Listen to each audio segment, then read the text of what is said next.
Alhamdulillah, Alhamdulillahirabbil alamin. Qala subhanaka la ilma lana illa ma 'allamtana innaka antal alimul hakim. Wa la haula wa la quwwata illa billahil aliyyil azim.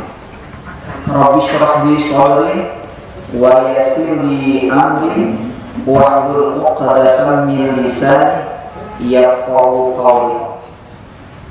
Pujian syukur. Kenapa? Karena memang ada 10 di dalam agama itu, paling tidak ada 10 nama setan yang tugasnya mengganggu anak manusia atau anak Adam. Jadi kita manusia ini senantiasa diganggu oleh jenis daripada setan yang 10 tadi. Salah satunya adalah yang bernama walhan.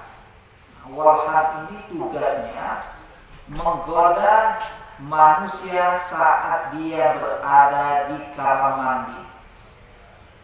Jadi ada nama setan atau satu setan khusus yang bertugas untuk menggoda manusia saat dia berada di kamar mandi. Makanya anak semuanya, jangan heran banyak orang yang dilalaikan oleh setan saat berada di kamar mandi. Di antaranya saat berada di kamar mandi lupa untuk membaca doa, kemudian bernyanyi-nyanyi, kemudian melakukan hal-hal yang tidak perlu, bahkan sampai mencoret-coret tembok. Itu bagian daripada godaan setan yang namanya walhan. Di sini dikatakan yustahabbu liqada'il hajati ayyakula inda dukhulihi baital khala'i. Disunnahkan, artinya bila mana dilakukan maka mendapatkan pahala di sisi Allah Subhanahu wa taala.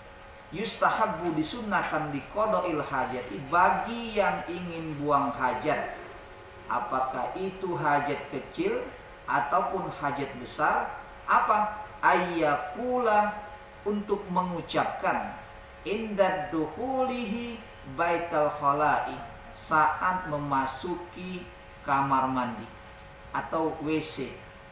Apa yang dibaca?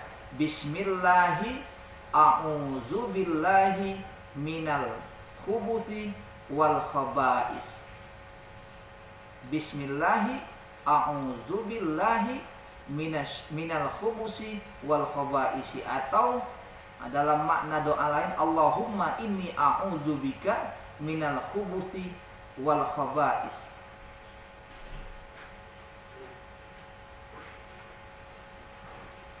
Kemudian wa ayyakula inda furujihi, ketika kita selesai buang hajat dan ingin keluar dari kamar mandi, yustahabbu ayyakula alhamdulillahilladzi azhaba anni al-adza wa afani. Jadi ketika kita ingin keluar dari kamar mandi atau WC, maka kita disunnahkan untuk membaca doa alhamdulillahilladzi azhaba anni al-adza wa afani. Jadi ketika kita mau masuk di kamar mandi, maka kita disunnahkan membaca doa Allahumma inni a'udzubika minal khubuthi wal khaba'ith. Ya Allah, aku berlindung dari godaan setan. Nah, yang Bapak sebutkan tadi, nama setan yang khusus menggoda anak Adam saat berada di WC, namanya walhan. Maka ketika kita memasuki kamar mandi atau WC lupa membaca doa, berarti kita masuk dalam perangkap setan yang namanya walhan. Memang dilalaikan. Jadi kalau masuk kamar mandi, masuk WC, mau buang hajat, mendahulukan kaki kiri dan membaca doa Allahumma inni a'udzubika minal khubuthi wal khaba'is. Ini harus diterapkan. Karena Islam itu semua aspek kehidupan manusia itu diatur, dari dia tidur sampai dia tidur kembali, dari dia bangun tidur sampai dia tidur kembali, itu semua sudah dikaji, sudah diatur di dalam agama Islam. Kemudian saat keluar hendaklah kita membaca dengan mendahulukan kaki kanan. Jadi kalau masuk WC mendahulukan kaki kiri atau kamar mandi. Ketika keluar kita mendahulukan kaki kanan. Dengan membaca doa, Alhamdulillahilladzi azhaba anni al-adza wa afani. Segala puji bagi Allah, azhaban yang telah menghilangkan penyakit. Ya, kalau kita tidak buang hajat itu bisa jadi penyakit. Makanya ketika sudah selesai kita ucapkan alhamdulillah, bersyukur kepada Allah Subhanahu wa taala. Bayangkan kalau orang tidak bisa pipis, bagaimana? Dokter bisa operasi baik, biayanya besar. Makanya kita ucapkan alhamdulillah, segala puji bagi Allah alladzi azhaba anni, yang telah menghilangkan dari diriku penyakit kotoran, wa afani, dan menyehatkan. Afiat itu sehat lahir dan batin.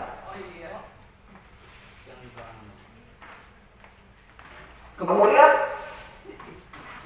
saat berada di WC atau di kamar mandi, wa yahrumu alaihi ayyastaqbilal qiblat. Kalau lagi buang hajat, itu tidak boleh kita menghadap kiblat. Ayyastaqbilal qiblat, menghadap kiblat tidak boleh. Itu larangan. Itu bagian daripada adab yang sudah ditentukan di dalam fikih. Aw yastadbiroha, ataupun membelakanginya. Makanya kalau kamar mandi itu biasanya sudah diatur WC-nya gitu ya, dalam pembuatannya. Tidak dia membelakangi dan tidak juga dia menghadap, melainkan dia menyamping.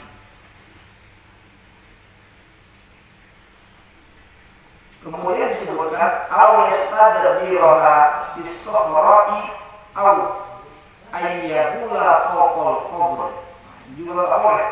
Atau buang hajatnya itu di pinggiran tebing, jurang. Mau ngapain tuh? Ya. Karena bisa berbahaya. Jadi sohro itu bermakna tempat yang curam, ya. Bisa tebing, bisa jurang, bisa tempat yang berbahaya. Atau ayyabula fawqal qabr, atau buang hajat di atas kuburan, itu nggak boleh. Ya. Jadi di tempat menghadap kiblat tidak boleh, membelakangi kiblat juga tidak boleh. Kemudian di tempat-tempat yang berbentuk jurang ataupun yang bisa membahayakan, nanti kepleset bukannya ini, nanti resikonya lebih tinggi. Atau buang hajat di atas kuburan, itu nggak boleh.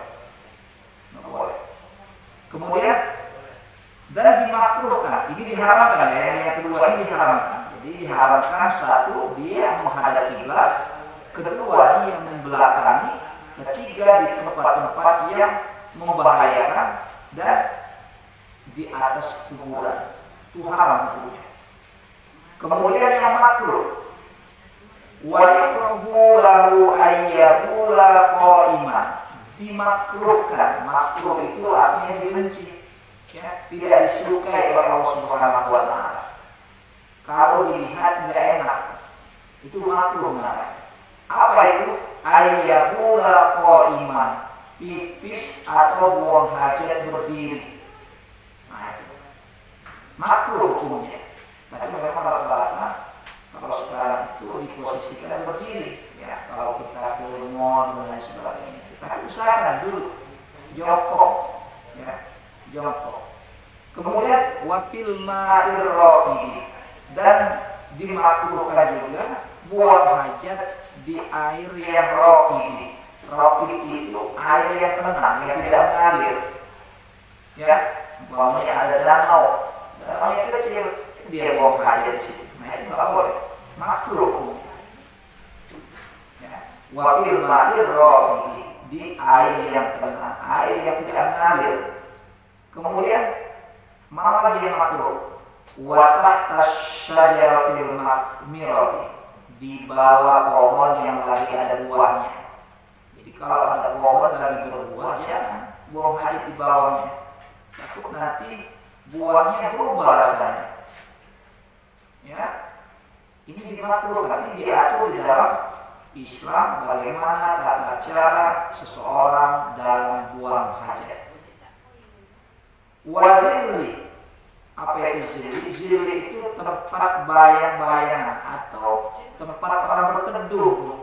Biasa ada pohon atau ada tempat yang orang suka mampir di situ. Ya, kalau kita di kota ini mungkin halte mungkin ya. Ya banyak tempat-tempat yang orang bisa mampir di situ. Ya, sehingga kalau kita buang hajat di situ maka mengganggu. Ya, mengganggu. Kemudian wafi mahabbir rih, atau di arah angin bertiup.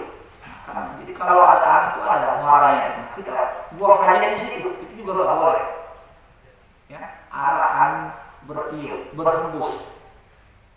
Wal mustaghsari, atau di tempat pemandian umum, pemandian.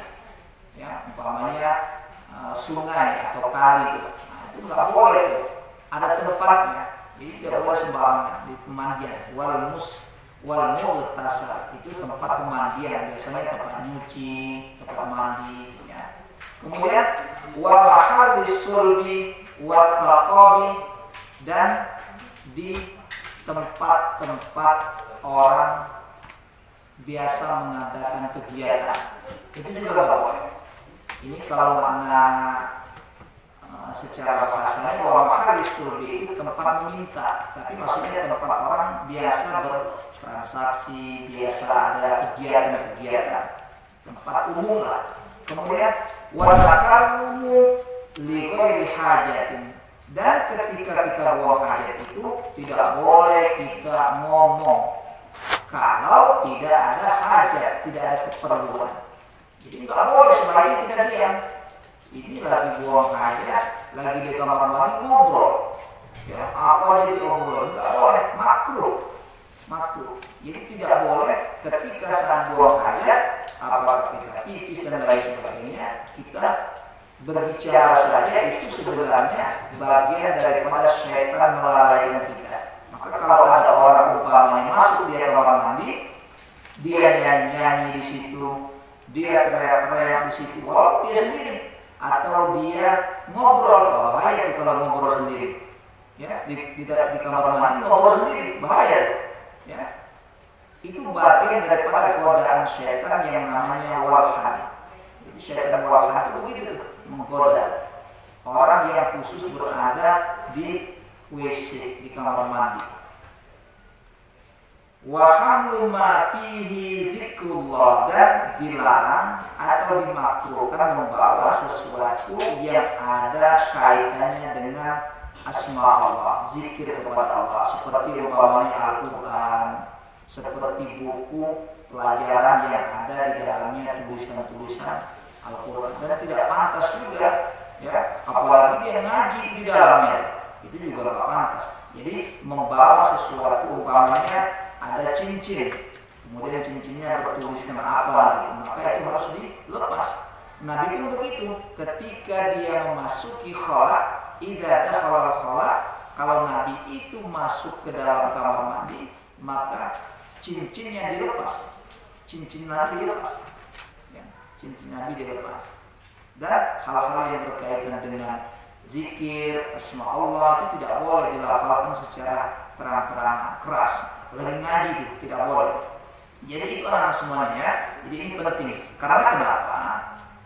Bapak sampaikan. Karena di dalam sebuah hadis, Nabi itu pernah melewati dua makam. Jadi ada makam, kemudian Nabi lewat dengan sahabat, kemudian Nabi bersabda bahwasanya innahuma yu'azzibani wa ma yu'azzibani fi kabirin bala innahu kabirun amma ahaduhuma fakana yamshi bin namimati wa ammal akhar fakana la yastajiru minal baul. Jadi ketika Nabi sallallahu alaihi wasallam lewat di sebuah makam, kemudian Nabi diperlihatkan bahwa kedua ini disiksa oleh Allah Subhanahu wa taala. Salah satunya disiksa oleh Allah karena perkara buang hajat pipis. Jadi kalau mau pipis buang air kecil harus benar, harus rapi, harus cebok dan lain sebagainya. Itu saja yang saya sampaikan dalam kesempatan kali ini. Jadi perlu diperhatikan terkait dengan istinja, baik itu kebersihannya ataupun adat-adatnya. Mana yang disunahkan membaca doa mendahulukan kaki kiri, ketika keluar membaca doa mendahulukan kaki kanan, mana yang dimakruhkan bahkan mana yang diharamkan. Itu saja yang bisa Bapak sampaikan. Mudah-mudahan bermanfaat untuk kita semuanya. Bapak akhiri dengan wassalamualaikum warahmatullahi wabarakatuh.